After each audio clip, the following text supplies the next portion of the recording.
L'organisation des Jeux de 1984 à Los Angeles constitue évidemment pour Moscou une formidable opportunité pour venger l'affront politique du boycott de 1980, boycott américain suivi par une large partie du bloc de l'Ouest.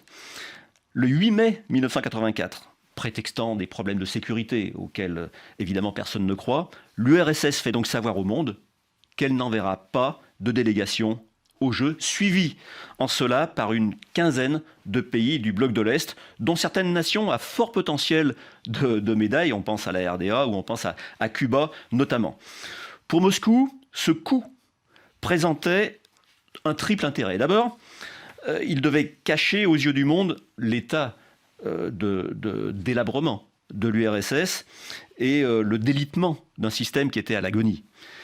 D'autre part, sachant combien une participation à domicile favorise les performances, cela permettait de réduire l'impact médiatique des victoires américaines, ou plus largement occidentales, en faisant valoir l'absence de véritable concurrence. Enfin, pour certains historiens notamment, le système de préparation des athlètes en URSS, en RDA et dans d'autres nations satellites de Moscou s'appuyait sur une pratique assez généralisée de dopage, habilement camouflée dans les jeux précédents, mais qui aurait pu être mise à nu à Los Angeles, et le risque était évidemment très important.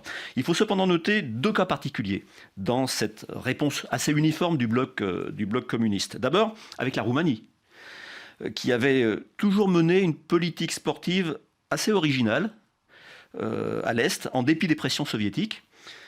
Et à un moment où le bloc soviétique commençait à se fragiliser, le refus du boycott permettait à Ceausescu d'afficher une sorte de volonté de pleine souveraineté de la Roumanie, tout en étant en capacité de renforcer la répression qu'il menait sur son propre territoire, sans trop souffrir de sanctions internationales compte tenu de sa participation à Los Angeles. Et avec un total de 53 médailles, la Roumanie remporte son pari politique et sportif. C'est le plus grand succès sportif de la Roumanie dans son histoire des Jeux. Ensuite, la Chine communiste, qui n'avait jamais participé aux Jeux en raison des désaccords sur la question de Taïwan, sauf à Helsinki, mais avec un seul athlète. La Chine, donc, qui prépare son retour sur la scène olympique depuis plusieurs décennies, pouvait-elle être absente à Los Angeles? Non. Non. Et cela d'autant moins que les relations sino-soviétiques, malgré un très léger réchauffement, demeurent alors notoirement difficiles. La Chine refuse donc la main tendue de Moscou et ne participe pas au boycott soviétique. Elle termine d'ailleurs pour sa première véritable participation à la 4e place. Elle se place donc très très haut déjà dans le concert sportif des nations. Là aussi, c'est un pari gagnant en termes d'image, car même amputé de la présence de plusieurs nations, les Jeux de Los Angeles s'avèrent alors avec 140 délégations, les plus importants en participation depuis la rénovation des Jeux modernes.